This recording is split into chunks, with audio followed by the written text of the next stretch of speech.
Gold trusted gold buyers తాకట్టులో ఉన్న బంగారాన్ని విడిపించి ఈ రోజు ఉన్న మార్కెట్ ధరకే కొనబడును. మరిన్ని వివరాలకు సంప్రదించండి 77107720.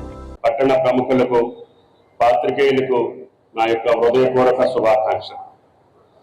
1948 సెప్టెంబర్ 17న తెలంగాణ ప్రాంతం నాటి హైదరాబాద్ సంస్థానం భారతదేశంలో కలిసింది. నేడు 77 సంవత్సరాలు పూర్తి చేసుకొని 78వ సంవత్సరంలోకి అడుగు పెడుతున్నందున ఈ రోజున జిల్లా వ్యాప్తంగా తెలంగాణ ప్రజాపాలన వేడుకలుగా ఘనంగా నిర్వహించుకుంటున్నాం.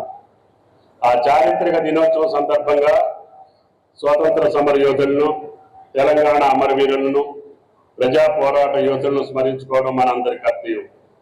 వారి త్యాగం, పోరాటం, ప్రాణత్యాగం వల్లే నేడు మనకి స్వేచ్ఛా గాలి పీల్చుకునే అవకాశం లభించింది. వారే ప్రజాస్వామ్య విలువలకు పునాది వేసిన వారు. మన తెలంగాణ చరిత్రలో సెప్టెంబర్ 17 ఒక గర్వకారణమైన రోజు.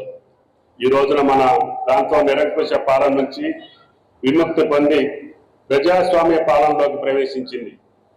ప్రజాస్వామ్యం అంటే ప్రజలే పాలకులు, ప్రజలే అధిపతులు అన్న తాత్పర్యాన్ని ఈరోజు మనందరికీ గుర్తు చేస్తుంది.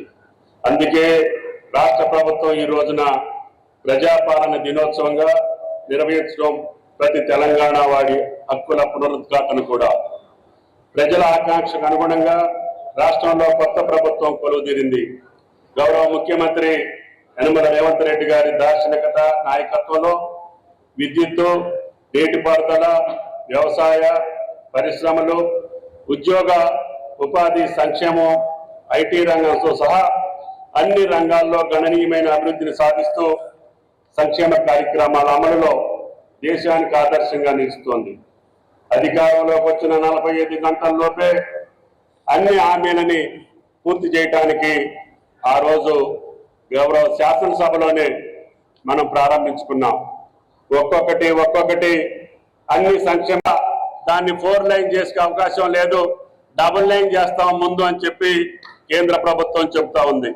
ఆ రోడ్డు వస్తే గోదావరి పారివాహక ప్రాంతంలో ఉన్నటువంటి పవర్ ప్రాజెక్ట్స్ తోటి సహా భవిష్యత్తులో నావిగేషన్ కూడా, అంటే నౌకాయానానికి ఉపయోగపడేటట్టుగా గోదావరిని తీర్చిదిద్దాలనేది రాష్ట్ర ప్రభుత్వం, ముఖ్యమంత్రి గారి కోరిక అని చెప్పి మీకు ఈ సందర్భంగా మనం చేస్తున్నాం. అందుకనే రేపు మనకి సీతమ్మ సాగర్ పూర్తయితే సీతమ్మ సాగర్ మీదుగా అక్కడ సమ్మక్క సారక్క ప్రాజెక్టు మీదుగా అన్నారం, సుందిళ్ళ, కాళేశ్వరం మీదుగా మహారాష్ట్రకి కూడా మనం నౌకాయానాన్ని పునరుద్ధరించుకుంటే మనకి భవిష్యత్తులో ఈ యొక్క జిల్లాకి మేలు జరుగుతుందని చెప్పి రాష్ట్ర ప్రభుత్వమైనటువంటి కోరిక.